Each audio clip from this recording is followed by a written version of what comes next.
problemi, yəni burada bir çox insanlar fikirləşir ki, ikinci tip şəkərli diabetin səbəbi mədə-altı vəzdir. Amma əslində bunun əsas səbəbi qaraciyərdə gedən mübadilə proseslərinin pozulmasıdır. Şəxsin öz qidalanmasına, öz həyat tərzinə pis baxması nəticəsində qaraciyərdə mübadilə prosesi pozulur, zərərli vərdişlər də bura daxildir, spirtli içkilərin qəbul olunması. Və bütün bunlar yavaş-yavaş gətirir çıxardır ikinci tip şəkər xəstəliyinə.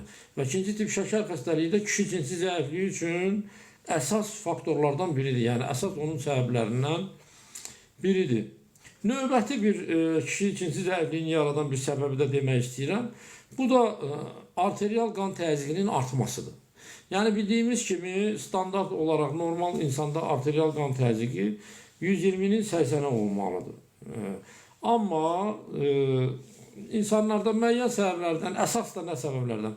Beyin qan dövranının pozulması, böbrəklərin funksiyasının pozulması, artıq çəkinin olması, piylənmənin olması, ağır stres vəziyyət, bütün bunlar müəyyən qrup insanlarda qan təzyiqinin artmasına səbəb olur.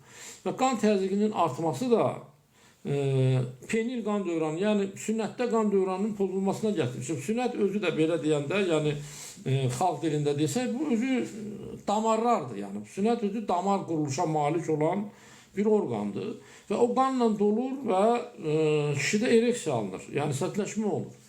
Və bu qanda olan qan təzyiqini artıran maddələr, onlar bu sünnətdəki damarlara da təsir edir və onun qan dövranını pozur. Nəticədə təzyiqi yuxarı olan adamlarda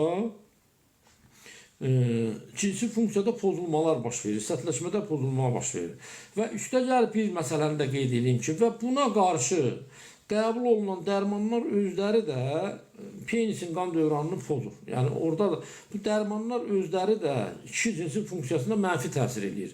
Ona görə çalışır bu arterial təzyiqin yüksək olması, hipertenziya deyilir elmi dildə, yəni qan təzyiqinin yüksək olmasından təbii vasitələrlə, həyat tərzini dəyişməklə, belə şeylərlə xilas olmaq lazımdır bu problemdən. Çünki buna qarşı içilən dərmanlar, kimyəvi dərmanlar, onlar özləri də cinsi zəiflik verir. Və bunu da nəzərə almağınız lazımdır.